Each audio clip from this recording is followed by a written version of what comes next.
So there's this element of value that comes into adaptability and your competitive advantage.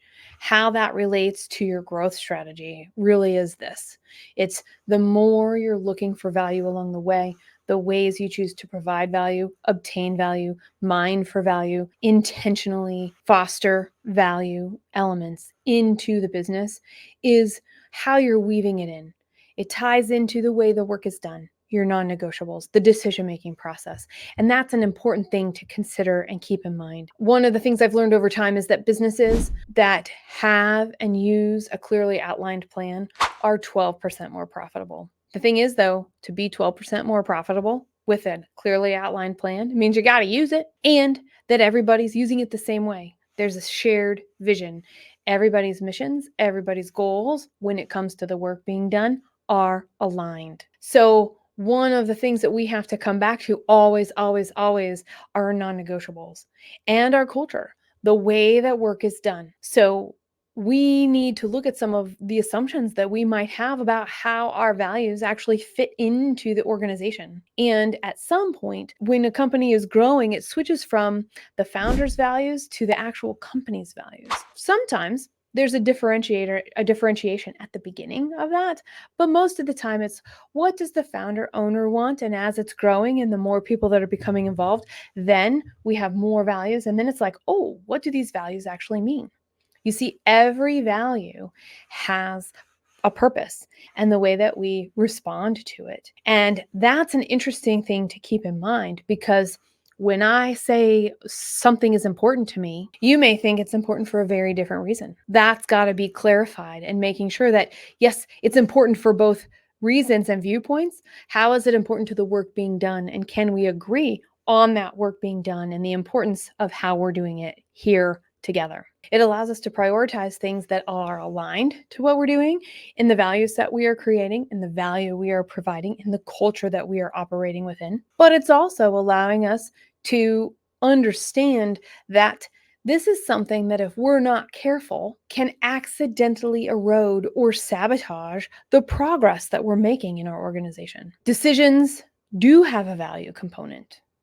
It could be to the success. It could be to the growth goal. It could be to the development of the organization. It could be to move into a different direction based off of whatever the strategic plan is, whatever that high level, far looking strategy is 12, 24 months, maybe even 60 months down the road. Longer a company has been in business, there is momentum there that can be leveraged. And that's important because our whole goal is to help businesses that want to be in business stay that way. So we can only grow with what we know and an outside set of eyes and the way we think about things and the cadence with which we do our present retreats, with which we focus, with which we evaluate our competitive advantage and the ability of our capacity to adapt to the unknown. All of those things are incredibly important. And that cadence, something that is so necessary, because just because you have a strategic plan doesn't mean it gets executed. In fact, if you're one of those companies, you're in good company with 70% of organizations out there.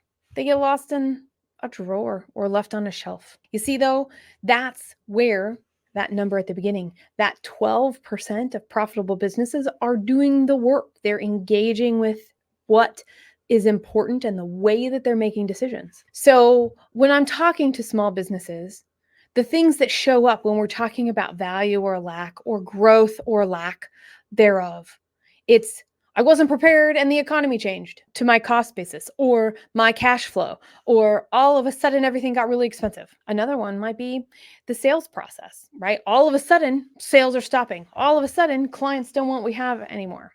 There's another one that's really common. We keep trying new things and nothing works. And another one I see commonly, we're trying to grow, yet we keep ending up exactly where we are. All these things are indicative of lack of clarity. Do I have my non-negotiables? How are we making decisions? What is the unique way we're working here? And even though that list is actually a lot longer than what I just shared, the thing is, when we know what we're attempting to do and that we can be clear about it and everybody can hitch their goals to ours, and we're clear on the way we are thinking, feeling, and responding to everything in front of us, and we're able to do it in an effort and in essence as a group, we can understand how to prioritize. And we can understand that the words we're using matter for the way that we're working here.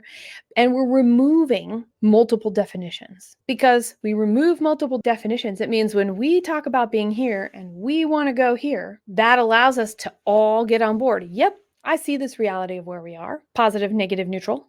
Yep, this is where we're going. Here's what that might look like. Positive, negative, neutral. So that is the trajectory that you're on. The path you take is probably not going to be a straight line. And that's good, because that means adapting along the way, leaning into the strengths and the weaknesses.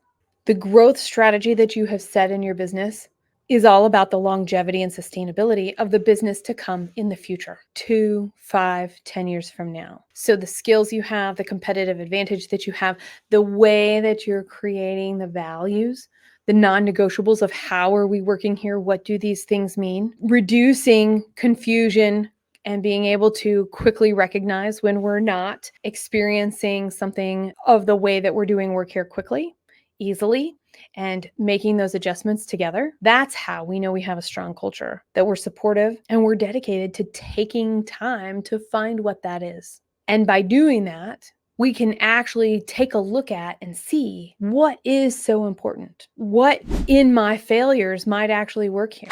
What in my successes is actually repeatable. That is where we get to make these decisions day in, day out with intention to lay each step to move us toward our biggest vision and our strategic plan to have competitive advantage in our future.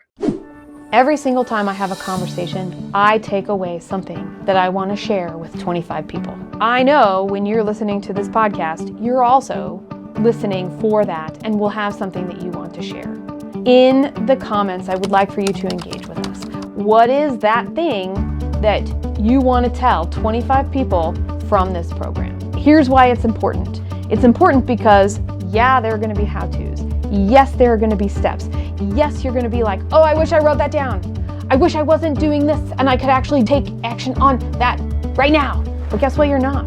So engage right now, because that one thing you want to share with others will be the thing that you can figure out how to incorporate in your business, in your workflow, in your style tomorrow.